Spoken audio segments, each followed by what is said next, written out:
नमस्कार मित्रों, हमने जो फर्स्ट वीडियो आपके लिए अपलोड किया था संख्या पद्धति में हमने प्रथम वीडियो में पढ़ा था संख्याओं के प्रकार, प्राकृत संख्या, पूर्ण संख्या, पूर्णांक संख्या और प्राकृत संख्याओं के योगफल की श्रेणियां पढ़ी थी। प्राकृत संख्याओं का योगफल, प्राकृत संख्याओं के वर्गों का योगफल, प्राकृत संख्याओं के घनों का योगफल और प्राकृत संख्याओं में औसत मात्रा। उसके बाद में पढ़ा था प्राकृत संख्याओं में सम तथा विषम, प्राकृत संख्याओं में सम तथा विषम संख्याओं के योगफल से संबंधित प्रश्नों का अध्ययन किया था। और आज हम लेंगे संख्या पद्धति में उसके बाद वाला चैप्टर है वास्तविक संख्याएं। वास्तविक संख्याओं में ही परिमेय और अपरिमेय। तो परिमेय में प्राकृत, पूर्ण, पूर्णांक जितने भी प्रकार की संख्याएं हैं वो सभी परिमेय संख्याओं में आती है। और दूसरा भाग है अपरिमेय संख्याएं। तो उसके बाद में वास्तविक संख्याएं, रियल नंबर, जिसमें पहला भाग है परिमेय संख्याएं, दूसरा भाग है अपरिमेय संख्याएं। तो प्यारे दोस्तों, आज का टॉपिक रहेगा परिमेय तथा अपरिमेय संख्याएं। परिमेय संख्याएं रैशनल नंबर, अपरिमेय संख्याएं इरेशनल नंबर। परिमेय संख्याएं कौन कौन सी होती है, परिमेय संख्याओं की डेफिनेशन क्या होती है, परिमेय संख्याओं के प्रकार क्या होते हैं, और फिर परिमेय संख्याओं में भिन्नों के प्रकार भी है कि परिमेय p/q के रूप वाली संख्याओं में भिन्न भी दो प्रकार की होती है, उचित और अनुचित भिन्न। उसके बाद में हम ये भी पढ़ेंगे कि अपरिमेय संख्याओं में किस प्रकार की संख्याएं आती है, अर्थात अपरिमेय संख्याओं के कौन कौन से उदाहरण है। तो चलो दोस्तों, आज स्टार्ट करते हैं हम वास्तविक संख्याएं, रियल नंबर। वास्तविक संख्याएं कौन सी संख्याएं? वास्तविक संख्याएं, रियल नंबर। वैसे तो वास्तविक संख्याएं, इनमें परिमेय और अपरिमेय सभी प्रकार की संख्या आती है। संख्याएं दो प्रकार की होती है, वास्तविक और काल्पनिक। लेकिन काल्पनिक संख्या है उनको केवल संकेत के आधार पर माना जाता है, उनकी गणना नहीं की जाती, इसलिए चैप्टर है वास्तविक संख्याएं। वास्तविक संख्याएं दो प्रकार की होती है, जिसमें पहला पार्ट रहेगा परिमेय संख्याएं। कौन सी संख्याएं? परिमेय संख्याएं। पहला प्रकार है परिमेय संख्याएं और दूसरा प्रकार है अपरिमेय संख्याएं। दूसरा प्रकार रहेगा आपका अपरिमेय संख्याएं। अपरिमेय संख्याएं तो हम पढ़ेंगे अपरिमेय संख्याएं और परिमेय संख्याएं कौन कौन सी होती है, इनके क्या निष्कर्ष होते हैं, इनकी विशेषताएं क्या होती है। जैसे परिमेय और अपरिमेय संख्याओं के साथ में गणित की चार मूलभूत संक्रियाओं को यदि प्रयुक्त कर दिया जाए तो परिमेय संख्याओं से प्राप्त परिणाम कैसे होंगे, परिमेय और अपरिमेय संख्याओं से परिणाम कैसे प्राप्त होंगे। दोनों ही समान अपरिमेय संख्या हो तो कैसे परिणाम प्राप्त होंगे, दोनों असमान अपरिमेय संख्याएं हो तो उनके परिणाम कैसे होंगे। तो सबसे पहली परिभाषा, डेफिनेशन रहेगी इरेशनल नंबर।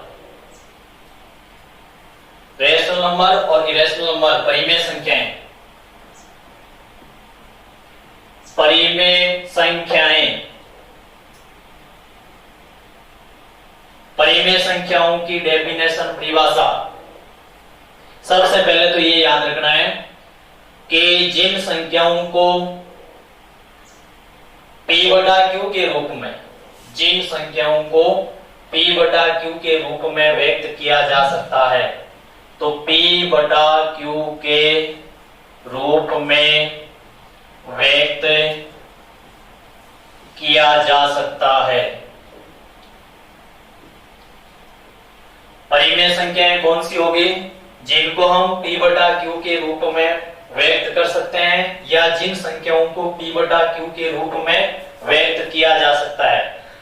अब प्रश्न ये पूछा जाता है कि ये p और q क्या है, p और q को हम क्या कह सकते हैं। तो आगे याद रखेंगे दोस्तों, p तथा q, p तथा q दो पूर्णांक है, कोई भी दो पूर्णांक हो सकते हैं। p तथा q दो पूर्णांक है या कह सकते हैं P Q belongs to integers number, P Q पूर्णांक संख्याएं है। तीसरा स्टेप रहेगा क्यू नॉट इक्वल 0, किसी भी स्थिति में क्यू का मान शून्य नहीं होना चाहिए। यदि क्यू का मान अर्थात उस p बटा क्यू में क्यू का मान शून्य है तो वो संख्या आपकी परिमेय संख्या नहीं होगी। तो पहली विशेषता तो यह है, जिन संख्याओं को हम p बटा क्यू के रूप में व्यक्त कर सकते हैं या जिस संख्या को p बटा क्यू के रूप में व्यक्त किया जा सकता है, और p तथा q क्या है, दो पूर्णांक, p और q क्या है, कोई भी दो पूर्णांक, पूर्णांक धनात्मक और ऋणात्मक कोई भी हो सकते हैं।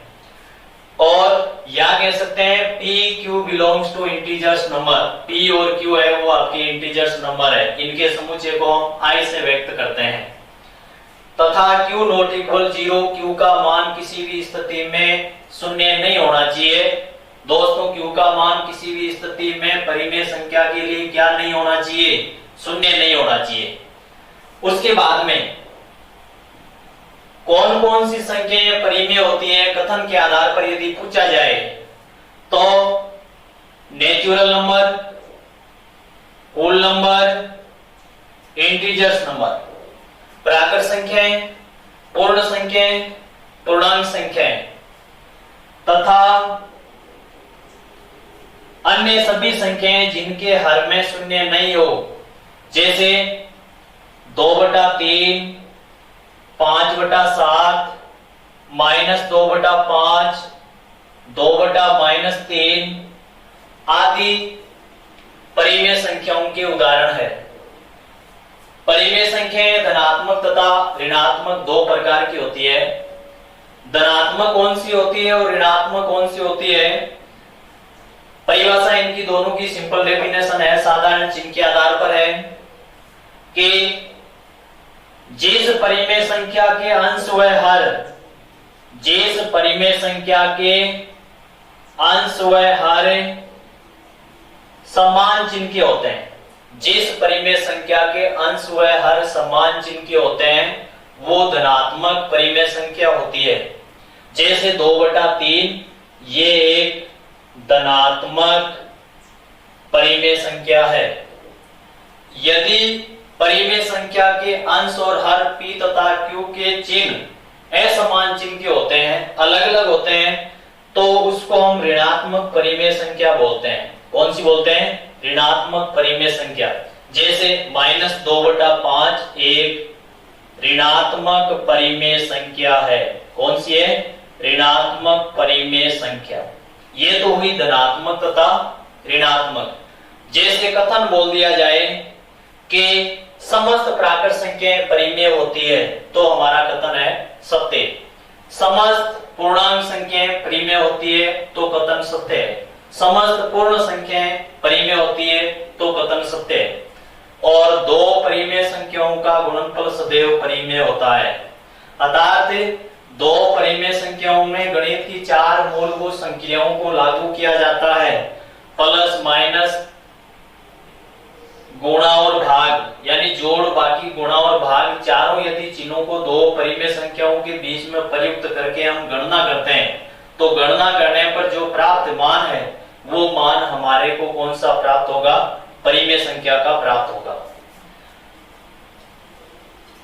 तो इसके बाद में परिमेय संख्या की विशेष स्थितियां।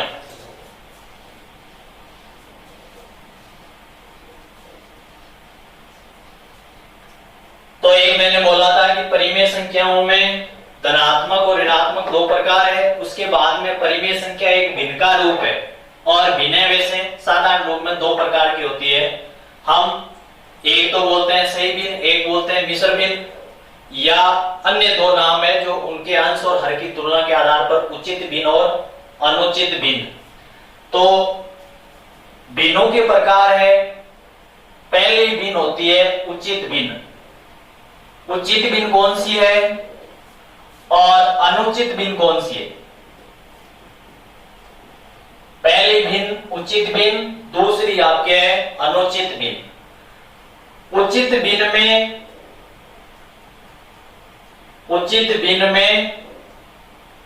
अंश लेस देन हर, उचित भिन्न में अंश हर से क्या होता है, छोटा होता है। यानी भिन्नों में अंश में आने वाली जितनी भी संख्याएं हैं वो हर से छोटी होगी अर्थात हर से कम होगी। जैसे 2/3, 4/5, 6/7 आदि उचित भिन्न है। तो उचित भिन्न की स्थिति ये रहेगी दोस्तों कि उचित भिन्न में सदैव अंश छोटा होगा और हर बड़ा होगा। उसके बाद में अनुचित भिन्न, जिस भिन्न को हम मिश्र भिन्न के रूप में बदल सकते हैं, या जिस भिन्न का अंश बड़ा होगा, जैसे 13/2, अंश 13 और हर 2 ये p/q के रूप की संख्या है, लेकिन इसका भिन्न की स्थिति में नाम हो गया अनुचित भिन्न। 13/2 में अंश बड़ा है हर से, या कह सकते हैं 13 > 2, 13 2 से बड़ा है। इसमें यदि इसकी मिश्र भिन्न बनाए तो ये आपकी है अनुचित भिन्न। इसकी मिश्र भिन्न यदि बनाएंगे तो मिश्र भिन्न बनेगी 6 से 1/2। क्या बनेगी? 6 से 1/2। तो उचित भिन्न और अनुचित भिन्न में यही आपको तुलनात्मक अध्ययन रखना, याद रखना है कि उचित भिन्न में अंश छोटा होता है हर से, और अनुचित भिन्न में अंश हर से बड़ा होता है। ये प्रश्न भी पूछा जा सकता है। उसके बाद में आता आपके अपरिमेय संख्याएं। अपरिमेय संख्याओं की क्या परिभाषा होती है, कौन कौन सी अपरिमेय संख्याएं होती है? तो आगे है दूसरी डेफिनेशन है इरेजर नंबर। अपरिमेय संख्याएं, दूसरी संख्या रहेगी अपरिमेय संख्याएं। अपरिमेय संख्याओं की परिभाषा, जिसे या जिसे p/q के रूप में व्यक्त नहीं किया जा सकता। अपरिमेय संख्या है वो परिमेय संख्या की विलोम है, अपोजिट है, तो जिसे p/q के रूप में व्यक्त नहीं किया जा सकता। और उसके बाद में p और q का मान, p q belongs to integers number, ये तो है ही। उसके साथ में एक स्थिति यह है कि q का मान 0 हो सकता है, जबकि परिमेय संख्या की स्थिति में था q नॉट इक्वल 0, लेकिन अपरिमेय संख्या में q इक्वल 0 हो सकता है। 3 स्थितियां। उसके बाद में अपरिमेय संख्याएं कौन कौन सी होती है? अपरिमेय संख्याओं की हम पहचान कैसे करेंगे? वो है सबसे पहले 1 नंबर, सभी अभाज्य संख्याएं। पहले भाग में अभाज्य संख्याओं की परिभाषा हमने बताई थी कि वे संख्याएं जिनमें एक तथा स्वयं के अतिरिक्त किसी अन्य संख्या का भाग नहीं जाता है या अन्य संख्या से पूर्णतः विभाजित नहीं होती है, वो अभाज्य संख्याएं कहलाती है। अभाज्य संख्याएं 1 से लेकर के 100 तक हमने बताई थी 25। उसके बाद में 74 संख्या बताई थी भाज्य संख्याएं, संयुक्त संख्याएं। एक है उसको बताया था कि भाज्य और अभाज्य दोनों में एक को काउंट नहीं किया जा सकता है। तो अपरिमेय संख्याओं का जो पहला स्टेप है वो रहेगा सभी अभाज्य संख्याओं का वर्गमूल मान, यानी जितने भी अभाज्य संख्याएं हैं उन सभी अभाज्य संख्याओं के ऊपर यदि रूट का चिन्ह दिया गया है, जैसे √2, √3, √5, √7, इस प्रकार से जितनी भी संख्याएं आएगी वो सभी संख्याएं अपरिमेय संख्याएं होगी। फिर दूसरा स्टेप आता है।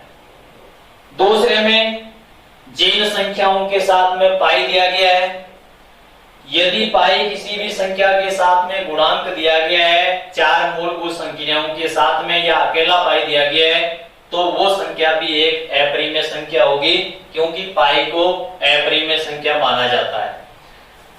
तथा एक आता आपके जैसे log ये लिखा हुआ, जो एंटी लॉग और लॉगरिथम की सारणी में ई होता है, इस ई को भी अपरिमेय संख्या माना जाता है। जैसे EX लिखा हुआ है, ये ई को हम साधारण भाषा में चरघातांक बोलते हैं, तो ई अपरिमेय संख्या का चिन्ह होता है। उसके बाद में 3 नंबर है जो काल्पनिक संख्याएं हैं, उनको हम सीधा ज्ञात नहीं कर सकते, उनको हम कल्पना के आधार पर मान सकते हैं, जो बोलते हैं अशांत, अनवसानी, अनावर्ती दशमलव संख्याएं। अशांत, अनवसानी, अनावर्ती यानी दशमलव के बाद में प्रत्येक बार एक ही अंक की आवृत्ति नहीं होकर के या समान समूह की आवृत्ति नहीं होकर के प्रत्येक बार अलग अलग संख्याओं की आवृत्ति होती है या पुनरावृत्ति होती है, उस संख्या को हम अशांत, अनवसानी, आवर्ती दशमलव अशांत, अनवसानी, अनावर्ती दशमलव संख्या कहते हैं। जैसे संख्या यदि आपकी 7.325 3255 3255 इस प्रकार की संख्या यदि दे दी, काल्पनिक संख्या है, इस संख्या को हम ज्ञात नहीं कर सकते, इसको केवल संकेत के आधार पर हम मान सकते हैं। तो पहली संख्या थी सभी अभाज्य संख्याओं का वर्गमूल 1। दूसरा, जिन संख्याओं के साथ में पाई दिया गया है या एक चरघातांक संकेत ई दिया गया है, उनको हम अपरिमेय संख्या मानेंगे। और तीसरी स्थिति थी अशांत, अनवसानी, अनावर्ती दशमलव संख्याएं। तो ये 3 प्रकार की संख्याएं हैं, ये तीनों प्रकार की संख्याएं कौन सी होती है? अपरिमेय संख्याएं। तो परिमेय संख्या और अपरिमेय संख्या। उसके आगे परिमेय तथा अपरिमेय संख्याओं के मध्य यदि गणित की 4 मूलभूत संक्रियाओं को प्रयुक्त किया जाता है तो कौन से परिणाम प्राप्त होते हैं, वो आगे संकेत के आधार पर। तो जैसे दो परिमेय संख्याओं के बीच में जोड़, बाकी, गुणा और भाग, इन चारों संक्रियाओं को लागू किया जाता है तो प्राप्त परिणाम कैसा होगा? परिमेय होगा। कैसा होगा?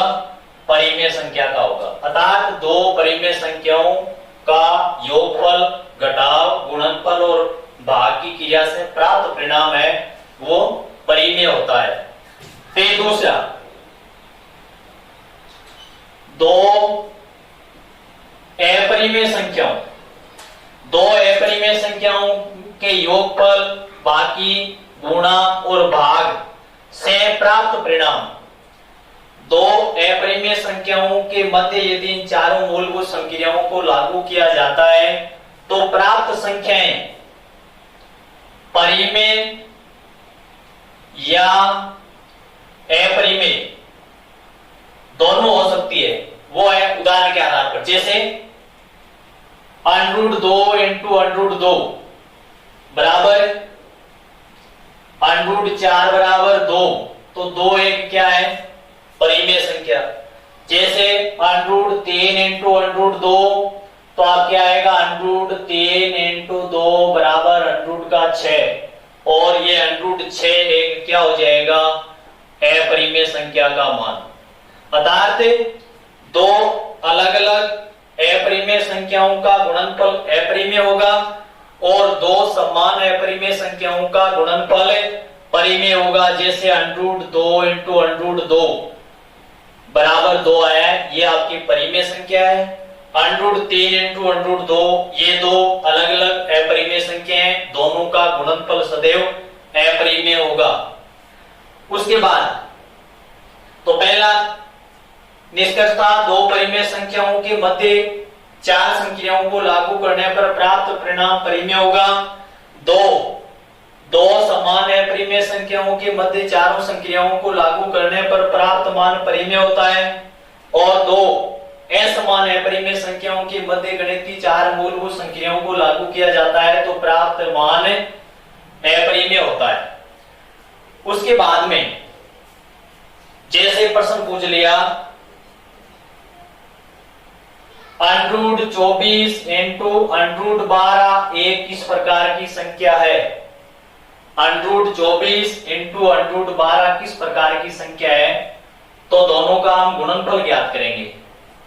√24 इंटू 12 या लिखेंगे √24 को लिख दिया 2 इंटू 12 इंटू 12, इसका सरल रूप में मान आएगा आपके 12√2 अर्थात 12 और 12 दो बार है, 12 का स्क्वायर या 12 का स्क्वायर का वर्गमूल 12 आएगा 12√2। 12√2 एक क्या है, अपरिमेय संख्या। जैसे 625 इंटू √25 दे दिया, इन दोनों संख्याओं का गुणनफल है वो कैसा होगा, तो सीधा है 625 इंटू √25, 25 का वर्गमूल होता है आपके 5, अर्थात 625 परिमेय है, 5 भी परिमेय है और 2 परिमेय संख्याओं का गुणनफल सदैव क्या होगा, परिमेय होगा। तो इनका जो गुणनफल आएगा वो आपके आएगा परिमेय संख्या का। उसके बाद में आती है दशमलव के आधार पर संख्याएं। दशमलव के आधार पर संख्याएं होती है दो प्रकार की। तो दशमलव के आधार पर संख्या होगी दो प्रकार की, शांत और अशांत। दशमलव के आधार पर संख्याएं दो प्रकार की होती है, शांत दशमलव संख्या और दूसरी है अशांत दशमलव संख्या। दशमलव के आधार पर, दशमलव के आधार पर संख्याएं दो प्रकार की होती है। पहली संख्या शांत दशमलव संख्या, पहली कौन सी होगी, शांत दशमलव, और दूसरी होगी अशांत दशमलव। अशांत दशमलव, अशांत दशमलव और दूसरा नाम है एक इसी में इसी का भाग है, वो है अशांत, अशांत आवर्ती दशमलव और अशांत अनावर्ती दशमलव। तो यहां पढ़ेंगे हम शांत दशमलव और अशांत आवर्ती दशमलव संख्याएं। शांत कौन सी होती है, अशांत आवर्ती दशमलव और शांत दशमलव। शांत दशमलव में जैसे 25/50 दिया है, तो यदि p/q के रूप वाली संख्याओं में q का भाग p में लगाते हैं, अर्थात हर का भाग अंश में लगाते हैं और भाग पूर्णतया लगाने के बाद में शेषफल शून्य बचता है, अर्थात रिमाइंडर शून्य प्राप्त होता है, तो उसको हम शांत दशमलव वाली संख्या बोलते हैं। उसको हम क्या बोलेंगे, शांत दशमलव वाली संख्या। जैसे 25/50 लिया आपने साधारण उदाहरण के तौर पर, 25/50, तो इनका सरलतम रूप आएगा आपके 1/2 या इसको कह सकते हैं 0.5। जैसे संख्या ले ली 4/5, 4/5 का दशमलव प्रसार, 5 का भाग 4 में नहीं जा रहा है तो दशमलव लगाएंगे, उसके बाद यहाँ 0 लगाएंगे, 40 हो जाएगा। 5 का भाग 40 में 8 पंजो 40, 40 में से 40 घटाएंगे 0। तो शांत दशमलव प्रसार कब प्राप्त होगा, जब हम q का भाग p में लगाएंगे, अर्थात हर का भाग अंश में लगाएंगे और शेषफल अर्थात रिमाइंडर शून्य प्राप्त होता है, तो उस स्थिति में उस परिमेय संख्या का दशमलव प्रसार होगा आपके शांत दशमलव प्रसार। दूसरा होता है अशांत आवर्ती दशमलव। अशांत आवर्ती दशमलव, अशांत आवर्ती दशमलव कब होगा, जब हम एक संख्या में किसी दूसरी संख्या का भाग लगाते हैं और भाग पूरा पूरा नहीं जाकर के दशमलव के बाद में बार बार किसी अंक की आवर्ती होती है या किसी समूह की बार बार आवर्ती होती है, समान समूह की आवर्ती होती है, तो उसको हम अशांत आवर्ती दशमलव संख्या बोलेंगे। जैसे 2/3, 2/3, 3 का भाग 2 में नहीं जाएगा तो भागफल में दशमलव, फिर 3 का भाग 20 में यहाँ 0 लगाएंगे, 20 में 6×3=18, फिर 2 बचेगा, 20 6×3=18, फिर 6×3=18, 6×3=18, 2 बचता रहेगा, 6 आएगा। इस प्रकार से 2/3 को हम अशांत आवर्ती दशमलव संख्या बोलेंगे, या दशमलव के बाद में प्रत्येक बार समान संख्या की आवर्ती हो रही है तो इसको हम एक छोटे चिन्ह के आधार पर भी व्यक्त कर सकते हैं, जैसे 0.6 और 6 के ऊपर आवर्ती का चिन्ह बाहर लिख दिया, 0.6 के ऊपर बाहर का चिन्ह लगा दिया, या जैसे संख्या लिख दी 7/3, 3 का भाग 7 में लगाएंगे, 3 दूनी 6, 2 बार 7 में से 6 घटाएंगे, जैसे देखो भाग लगाते हैं, छोटा सा ही भाग है, 3 का भाग 7 में 2 बार 7 में से 6 घटाएंगे 1, फिर यहाँ कोई संख्या नहीं है, भागफल में शून्य लगाएंगे, यहाँ पर ये भागफल में सॉरी पॉइंट लगाएंगे, शेषफल में शून्य लगाएंगे 10, 3 3 9, 3 बार फिर 1 फिर 0, इस प्रकार से 2.33 आता रहेगा। तो 2.333 या लिखेंगे 2.3 के ऊपर बार का चिन्ह। तो इस प्रकार की संख्या है उसको हम अशांत आवर्ती दशमलव संख्या बोलेंगे। और बिना भाग की प्रक्रिया किए यदि हमें ज्ञात करना है शांत या अशांत, उस समय हम क्या करेंगे, जो आपकी परिमेय संख्या है उस परिमेय संख्या में हर क्यू के अभाज्य गुणनखंड करेंगे, हर क्यू के क्या करेंगे, अभाज्य गुणनखंड। और अभाज्य गुणनखंड करने पर अभाज्य गुणनखंड का रूप केवल 2 या केवल 5 या केवल 2 into 5 के रूप में प्राप्त होता है, तो उस संख्या को हम शांत दशमलव प्रसार वाली संख्या बोलेंगे, उस संख्या को हम शांत दशमलव प्रसार वाली संख्या बोलेंगे। तो जैसे हर क्यू के अभाज्य गुणनखंड केवल 2 या केवल 5 या केवल 2 into 5, केवल 2 हो सकता है, केवल 5 हो सकता है, केवल 2 into 5 हो सकता है, के रूप में हो तो संख्या का दशमलव प्रसार, संख्या का दशमलव प्रसार कौन सा प्राप्त होगा, शांत दशमलव, दशमलव प्रसार शांत होगा। उसके बाद में अशांत आवर्ती दशमलव संख्या, अशांत आवर्ती दशमलव संख्या में हर क्यू के अभाज्य गुणनखंड करेंगे और इसका विलोम है।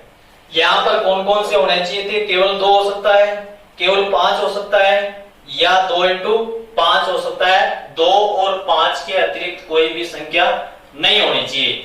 यदि मान लो किसी परिमेय संख्या के हर क्यू के अभाज्य गुणनखंड 2 के रूप में आ रहे हैं या 2 की घात में आ रहे हैं, 5 नहीं आ रहे हैं, उसका मतलब वहां पर 5 की पावर कितनी रहेगी, 0 रहेगी। या हर के अभाज्य गुणनखंड केवल 5 में आ रहे हैं, 2 नहीं आ रहे हैं, तो उस स्टेप में 2 की पावर कितनी रहेगी, 0 रहेगी। और किसी भी संख्या की पावर अर्थात घात 0 होती है तो उसका मान कितना होता है, 1 होता है। या 2 into 5, इनकी घात कितनी भी हो, अलग अलग हो सकती है, लेकिन ये स्थिति है कि केवल 2 हो सकता है या 5 हो सकता है या 2 into 5 हो सकता है।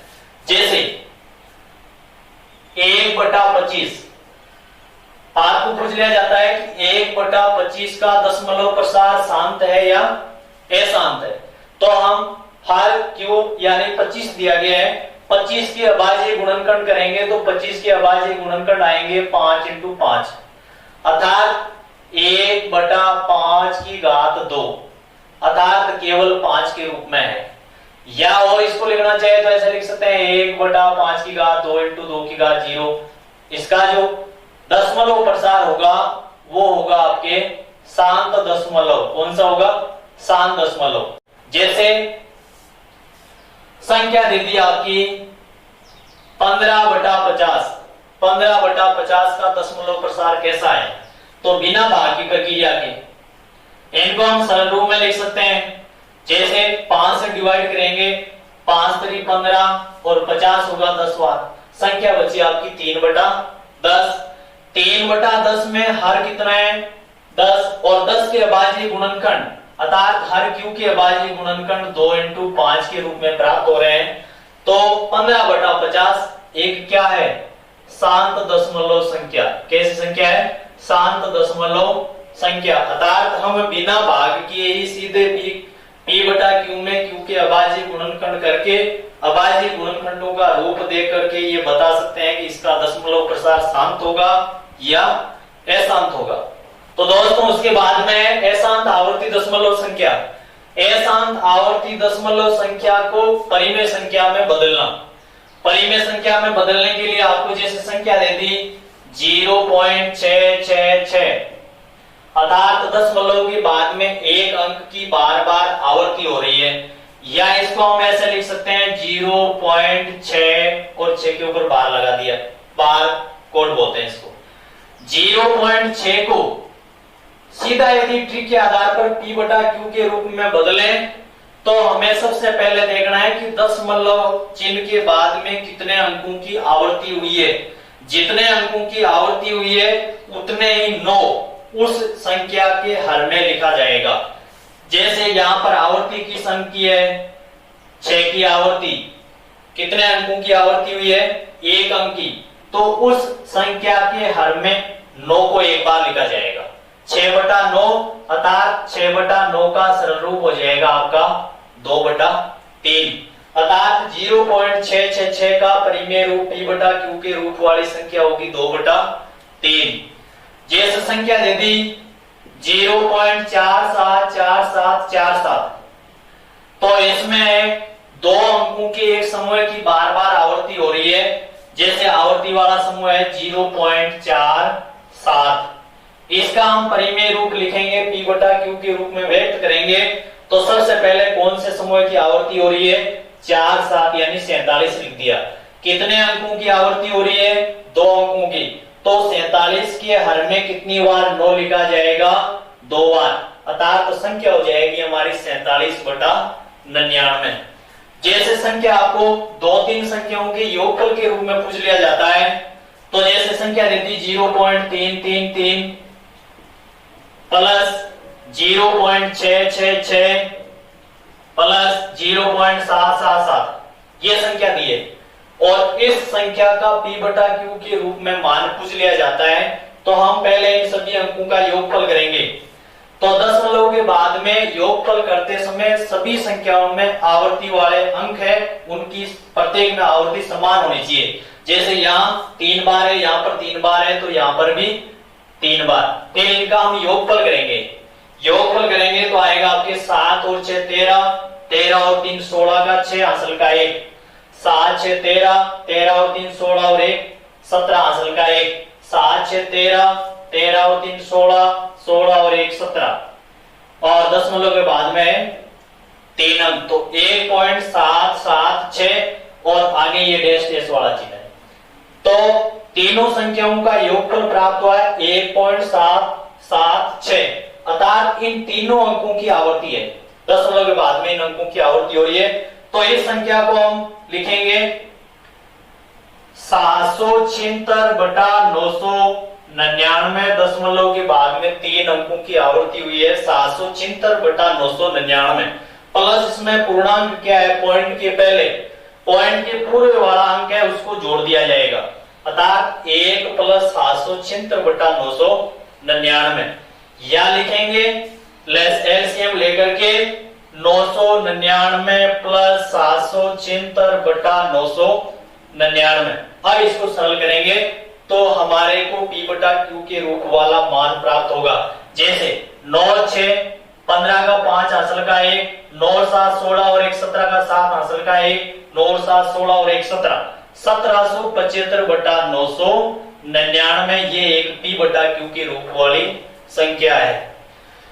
तो दोस्तों आज का हमारा टॉपिक था वास्तविक संख्याएं, जिसमें हमने पढ़ा परिमेय तथा अपरिमेय, परिमेय संख्याओं के प्रकार, अपरिमेय संख्याओं की अलग अलग स्थितियां, और इसके आगे वाले वीडियो में हम पढ़ेंगे वास्तविक संख्याएं यानी जो नंबर सिस्टम है, संख्या पद्धति, इनके जितने भी प्रकार के क्वेश्चन बनते हैं, जिस प्रकार के क्वेश्चन कंपटीशन एग्जाम में पूछे जाते हैं, उन सभी प्रश्नों का हम अध्ययन करेंगे और आपसे यही गुजारिश है कि आप वीडियो को स्टार्टिंग से लास्ट तक जरूर देखें और वीडियो को लाइक करें, शेयर करें, सब्सक्राइब करें और अपने दोस्तों तक शेयर भी करें। धन्यवाद, नमस्कार।